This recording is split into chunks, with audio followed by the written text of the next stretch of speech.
una iglesia de discípulos. Ese es el tema de nuestra serie y vamos a estar varias semanas discutiendo acerca de este tema debido a que hay varias características que definen quién es un discípulo. El domingo anterior a este hablamos acerca de cómo Jesús inició su iglesia y nos dicen las Escrituras que, hablando él con los discípulos, también le dice a Pedro, básicamente, sobre esta roca edificaré mi iglesia y ni siquiera las puertas del Hades o de la muerte van a tener poder sobre ella. La iglesia de Jesús es una iglesia muy particular, es muy diferente a todas las denominaciones religiosas.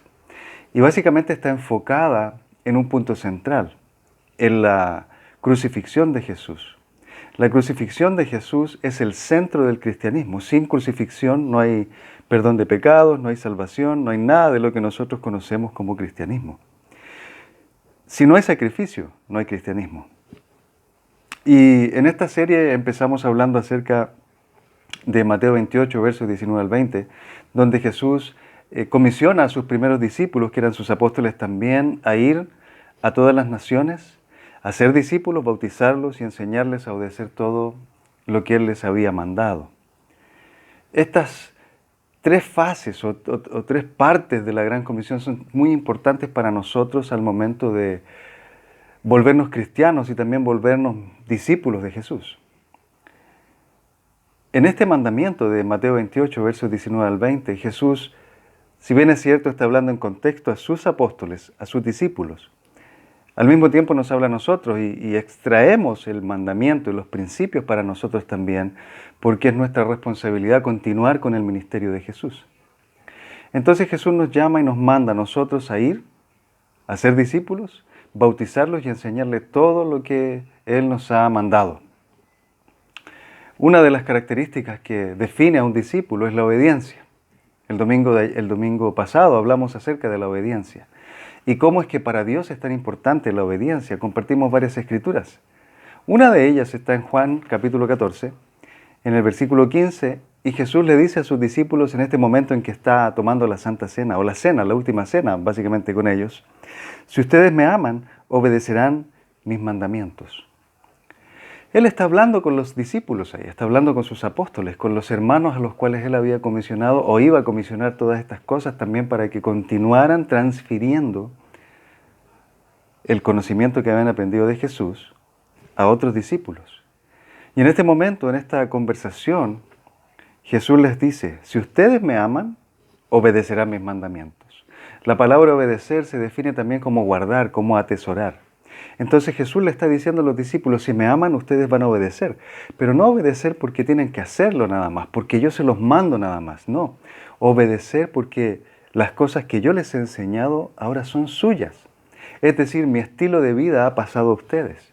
Cuando Jesús nos manda a ser discípulos y a ser obedientes a Él, también nos manda a compartir lo que es nuestro. Y lo que es nuestro son los mandamientos de Jesús. En el mismo capítulo, en el verso 21, Jesús le dice a sus discípulos, ¿quién es el que me ama? Y parece que está respondiendo un poquitito al llamado de atención que hizo en el versículo 15.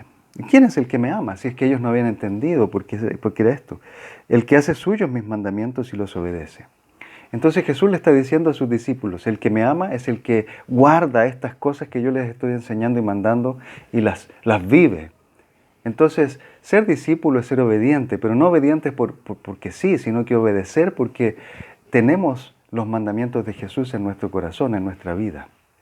Entonces, un discípulo hace suyo los mandamientos de Jesús, es decir, los guarda en su corazón, y si los tiene en su corazón o en su mente, entonces vive en torno a esos mandatos, a esas lecciones, a ese estilo de vida.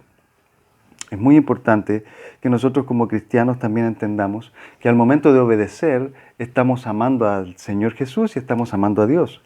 Porque el lenguaje en que Dios recibe nuestro amor es por medio de la obediencia. Compartíamos un pasaje ayer que está en el Antiguo Testamento, especialmente en el libro de Samuel, 1 de Samuel 15, 22, y nos decía lo siguiente, Samuel le respondió, ¿qué le agrada más al Señor? ¿Que le ofrezcan holocaustos y sacrificios o que se obedezca lo que Él dice? El obedecer vale más que el sacrificio y el prestar atención más que la grasa de carneros. A Dios le agrada mucho más que le obedezcamos. Si obedecemos a Dios, entonces tenemos las puertas abiertas de su corazón. Este día le pido por favor que reflexione junto con su grupo pequeño acerca de la importancia de la obediencia. No de la obediencia por obedecer, sino de la obediencia que viene de hacer nuestros los principios, los mandatos, los valores de Jesucristo y empezar a vivir también en torno a ellos. Recuerde, un discípulo obedece al Señor, obedece al Señor. Obediencia no es opcional. La obediencia de un discípulo al Señor no es opcional. Debemos obedecer, pero obedecer porque tenemos los principios, los mandamientos del Señor en nuestro corazón. Obedecer debe ser nuestro estilo de vida porque hemos hecho nuestros los principios, los mandatos, la vida del Señor. Entonces, obedecer es un estilo de vida. Obediencia, recuerde usted, es el lenguaje en que Dios entiende que le amamos. Él sabe que le amamos, pero cuando le obedecemos, Él realmente sabe que le amamos. Así que su lenguaje. Obediencia es confianza en el Señor. Si yo obedezco al Señor y hago lo que Él dice y vivo lo que Él dice, pues porque confío y creo completamente en Él. Entonces no puedo decir tampoco que tengo fe si no obedezco. La obediencia es una parte de la fe. Y obediencia nos define dentro de todo el mundo religioso. La obediencia es una característica de un discípulo de Jesús. Vamos a obedecer lo que Él dice, vamos a hacer lo que Él dice, no por temor, no por miedo, no porque alguien nos obliga, sino porque es nuestra convicción hacer lo que Dios quiere que hagamos.